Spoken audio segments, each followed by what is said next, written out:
హల్లెలూయా. దేవునికి స్తోత్రం. ఈరోజు దేవుని వాక్యం ఆదికాండము 44వ అధ్యాయం ధ్యానించుకుందాం.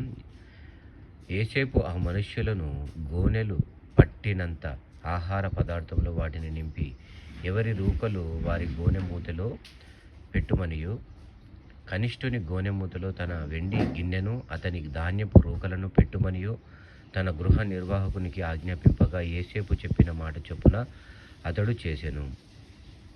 తెల్లవారినప్పుడు ఆ మనుష్యులు తన గాడిదలతో కూడా పంపివేయబడిరి. వారు ఆ పట్టణము నుండి బయలుదేరి ఎంతో దూరం వెళ్ళక మునిపే యోసేపు తన గృహ నిర్వాహకునికి చూచి, నీవు లేచి ఆ మనుష్యుల వెంబడిపడి వెళ్ళి వారిని కలుసుకొని, మీరు మేలుకు కీడు చేయనేలా దేనితో నా ప్రభు పానము చేయునో, దేని వలన అతడు శకునములను చూచునో అది ఇదే కదా. మీరు దీని చేయటం వలన కాని పని చేసిరని వారితో చెప్పుమనెను. అతడు వారిని కలుసుకొని ఆ మాటలు వారితో చెప్పినప్పుడు వారు, మా ప్రభువు ఇట్లు మాటలాడనేలా ఇట్టి పని చేయుట నీ దాసులకు దూరమవునుగాక. ఇదిగో, మా గోనె మూతలలో మాకు దొరికిన రూకలను కనాను దేశం నుండి తిరిగి తీసుకొని వచ్చితిమి. నీ ప్రభువు ఇంటి నుండి మేము వెండినైనను బంగారమునైనను ఎట్లు దొంగిలిదము? నీ దాసులలో ఎవరి యొద్ద అది దొరుకునో వాడు చచ్చును గాక. మరియు మేము మా ప్రభువునకు దాసులముగా నుందుమని అతనితో అనిరి. అందుకతడు, మంచిది, మీరు చెప్పినట్టే కానీయుడి. ఎవరి యొద్ద అది దొరుకునో అతడే నాకు దాసుడగును. అయితే మీరు నిర్దోషులగుదురని చెప్పెను. అప్పుడు వారు త్వరపడి ప్రతివాడు తన గోనెను క్రిందికి దించి దానిని విప్పెను. అతడు పెద్దవాడు మొదలుకొని చిన్నవాని వరకు వారిని శోధ చూడగా ఆ గిన్నె బెన్యామీను గోనెలు దొరికెను. కావున వారు తమ బట్టలు చింపుకొని ప్రతివాడు తన గాడిద మీద గోనెలు ఎక్కించుకొని తిరిగి పట్టణమునకు వచ్చిరి. అప్పుడు యూదాయును అతని సహోదరుడు యోసేపు ఇంటికి వచ్చిరి. అతడింకా అక్కడనే ఉండెను గనుక వారు అతని ఎదుట నేలను సాగిలపడిరి. అప్పుడు యోసేపు, మీరు చేసిన ఈ పని ఏమిటి? నా వంటి మనుష్యుడు శకునమును చూచి తెలుసుకొనునని మీకు తెలియదా అని వారితో అనగా, యూదా ఇట్లా నేను ఏలిన వారితో ఏమి చెప్పగలము? ఏమందుము? మేము నిర్దోషులమని ఎట్లు కనపరచగలము? దేవుడే నీ దాసుల నేరము కనుగొనెను. ఇదిగో, మేమును ఎవని యొద్ద ఆ గిన్నె దొరుకునో వాడును ఏలిన వారికి దాసులము అగుదుమనెను. అందుకతడు, అట్లు చేయుట నాకు దూరమవునుగాక. ఎవని చేతిలో ఆ గిన్నె దొరికినో వాడే నాకు దాసుడుగా నుండును. మీరు మీ తండ్రి యొద్దకు సమాధానముగా వెళ్ళుడని చెప్పగా, యూదా అతని సమీపించి, ఏలినవాడా, ఒక మాట ఏలిన వారితో తమ దాసుని చెప్పుకొననిమ్ము. తమ కోపము తమ దాసుని మీద రవ్వులు కొననీయకుము. తమరు ఫరో అంతవారు గదా.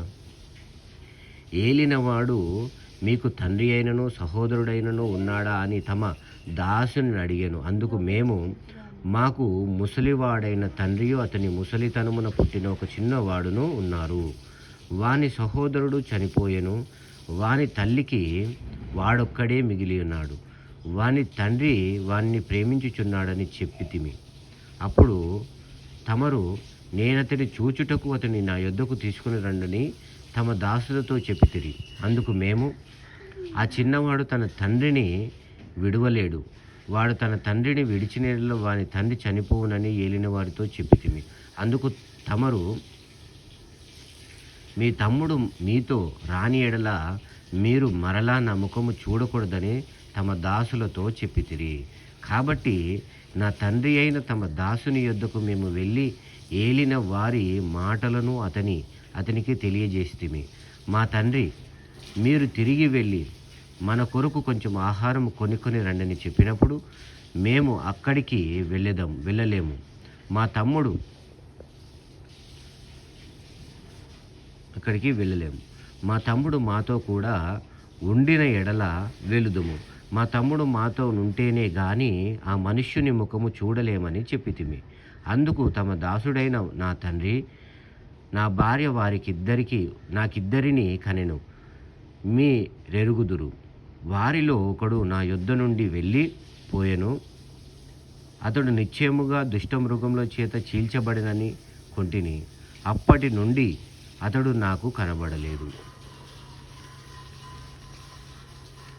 మీరు నా ఎదుట నుండి ఇతని తీసుకొని పోయిన తరువాత ఇతనికి హాని సంభవించిన ఎడల నెరసిన వెంట్రుకలు గల నన్ను మృతుల లోకములోనికి దుఃఖముతో దిగిపోవునట్టు చేయుదరని మాతో చెప్పాను. కావున తమ దాసుడైన నా తండ్రి యొద్దకు నేను వెళ్ళినప్పుడు ఆ చిన్నవాడు మా యొద్ద లేని ఎడల ఇతని ప్రాణముతో పెనవేసుకొని ఉన్నది గనుక ఈ చిన్నవాడు మా యొద్ద లేకపోవుట అతడు చూడగానే చనిపోవును.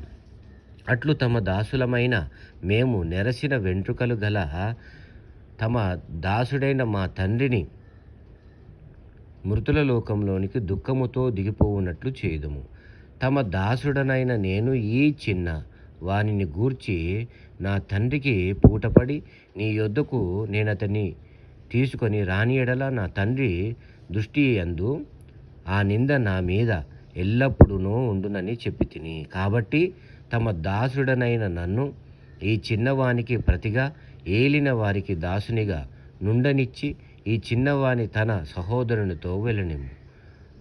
ఈ చిన్నవాడు నాతో కూడా లేని ఎడల నా తండ్రి యొద్దకు నేనెట్లు వెళ్ళగలను? వెళ్ళిన ఎడల నా తండ్రికి వచ్చు అపాయము చూడవలసి వచ్చునని చెప్పాను. హల్లెలూయా. దేవుడు ఈరోజు చెప్పిన మాటలని దేవుడు దీవించునుగాక. విన్నవారిని వారి కుటుంబాలని దేవుడు దీవించునుగాక. ఆమేన్.